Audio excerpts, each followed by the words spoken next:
Hi, I'm Dana. What's the problem with nursing your baby to sleep? Well, let's dive a little bit deeper into that today. Now, sometimes I get accused of not being breastfeeding friendly, and I'm here to say that I am 100% breastfeeding friendly. I think if you are successful at nursing your child, then awesome. Good for you, good for your baby. I am all for it. So I'm not telling anyone to stop that. But here's the problem when you're nursing your baby to sleep. So there's two different things going on here. Nursing your baby is for food and for bonding and for comfort. We can all agree on that. So food, bonding, comfort. Nursing your baby to sleep adds a fourth layer. Now we got the food, we got the comfort, bonding, and the sleep. And nursing and sleep don't really go together very well. So, what happens when we're falling asleep is that we form associations to the things that help us make sleep easier. So, when a baby gets on the breast, especially if they're fatigued, it's a lovely place to be. Absolutely, I can imagine it's a very lovely place to be.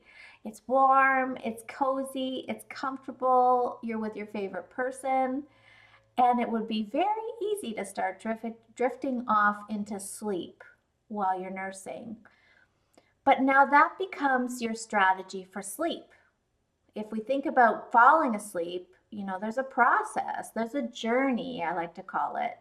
So A is you're awake, B is you're asleep. How do you bridge the distance between those two things? And if a baby starts using nursing to bridge that distance, every time they need to sleep, now there's an association. Breastfeeding and sleep are now going hand in hand with your little one, which is not that big of a deal in the first few months of life. It's going to happen. But what happens when your child is 6 months, 10 months, 12 months down the road, if they still have that association between breastfeeding and sleep?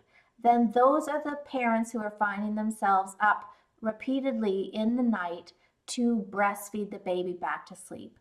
So then it's not really about calorie needs anymore, right? Past the 6, 7 month mark, it's really not about calorie need. It's about the strategy for getting back to sleep. Because we all have naturally occurring wake ups in the night, anywhere from 2 to 5, sometimes even more. Naturally occurring wake ups. It's common, it's normal, there's nothing wrong with it. But if your baby is breastfeeding dependent, then when they have a naturally occurring wake up in the night, they're going to need you to come in and nurse them. So this is more of a strategy problem, not a food issue. And that is why we see breastfeeding to sleep as the number one most common sleep prop that we're dealing with babies. And by breaking that connection between nursing and sleep, a baby can learn the skills she needs for falling asleep independently, which is the key, and then she can handle all these wake ups that occur naturally throughout the night. She won't need you or your breast to come in and help her get back to sleep because she will know how to do it on her own. And that is magic. That is lovely. You can still include breastfeeding in your bedtime routine. You can breastfeed your baby all the way through the day. You can even breastfeed a baby in the night if they still require nighttime feeding. But we're just breaking that connection between the nursing and sleep. That's the only thing we're changing. I'm not asking you to stop nursing. I'm not asking you to cut feeds. I'm only asking you to break the connection between the nursing and the sleep.